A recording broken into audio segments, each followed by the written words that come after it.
Hey Psych2Goers, welcome back to another video, and thank you all so much for being here.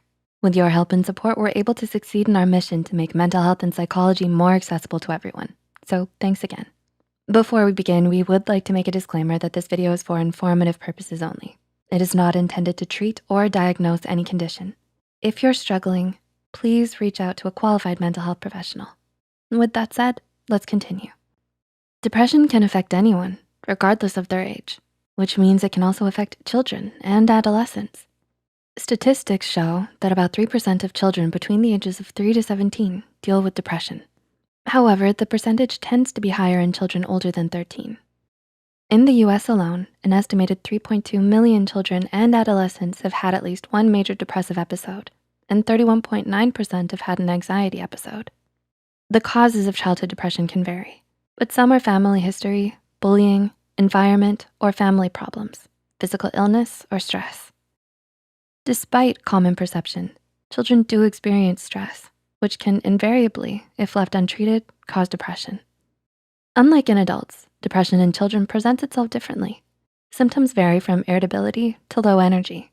If symptoms last longer than 2 weeks, it's best to reach out to a healthcare provider. So here are 8 signs that signal childhood depression. Number 1, severe moodiness. Though children are usually moody and feel lots of heavy emotions, severe highs and lows can be a signal of depression. For example, your child may seem all right one moment, but suddenly they break out into an emotional outburst the next. Though emotional outbursts usually have a trigger, like a broken toy, an emotional outburst without a defined trigger is a symptom of depression. They may be dealing with emotions that they don't know how to articulate, let alone cope with. Another sign of moodiness is irritability. They experience increased sensitivity and hence more bouts of irritability. This symptom can manifest itself through angry fights, increased emotional sensitivity, increased anxiety, or emotional numbness. If you notice these symptoms in your child, be compassionate and always willing to listen without judgment. Puberty is difficult enough without having to deal with mental health issues.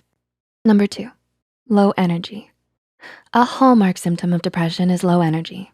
Your child may seem unwilling to do things or participate in daily tasks.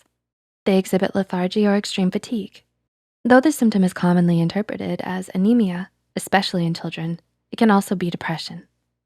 Depression represses many neurotransmitters, namely serotonin. Serotonin helps you sleep, but more importantly, serotonin helps you get REM sleep. Although your child may be going to bed every night, they may be having difficulty getting the restorative sleep they need.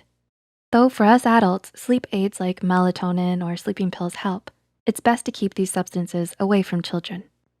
Number 3, lack of interest in fun activities.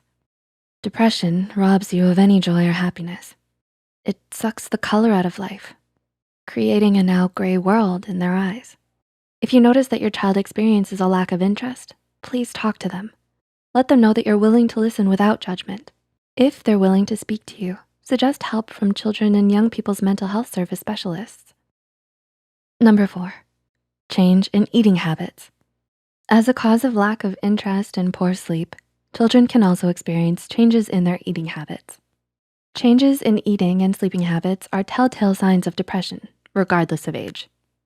Feelings of worthlessness or hopelessness can affect eating and sleeping patterns, causing your child to either overeat or not eat at all. Food triggers chemical responses in the brain, hence altering emotions. For example, carbs trigger a dopamine release, which allows your child to feel comforted whenever they eat a plate of pasta or sugary pastries. To help them cope with emotionally triggered changes in eating habits, introduce a healthier diet filled with nutrients and vitamins that can help them cope with depression better. Number 5, feelings of sadness or hopelessness.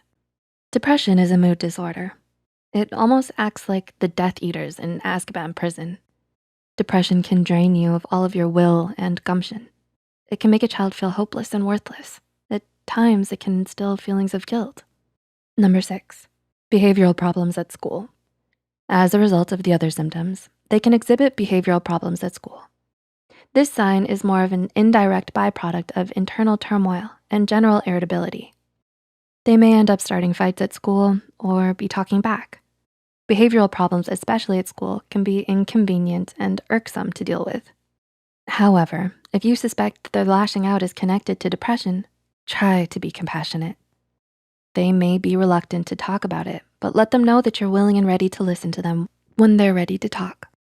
Number 7, decline in grades. Another result is a decline in their grades. A decline in their grades can happen gradually or immediately, but it's a sure sign that they've lost interest. Declined grades can also be a cry for help by subliminally letting others know that they feel emotionally overwhelmed. And number 8, social withdrawal. One of the last symptoms is social withdrawal. Extreme shyness can sometimes be a sign of depression, though that's not always the case. They may seem hesitant to make friends or lose connection with their current friends. Do you relate to this video? If so, please reach out to your child with compassion and understanding and talk to them if you notice any of these depressive symptoms. Depression can manifest itself in many different ways. However, if you notice that your child or teen becomes increasingly focused on death, prefers isolation, starts giving away their possessions, or is harming themselves, then these signs are especially concerning because they indicate that they've been thinking about suicide. Try and sit down and talk to them about what they're going through. They may not want to talk back, but this lets them know that there is someone there for them. Please seek professional help to deal with some of the symptoms discussed in this video.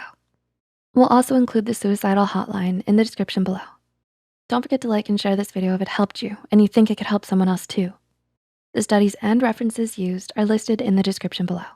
Hit the subscribe button for more Psych2Go videos, and thank you for watching. We'll see you next time.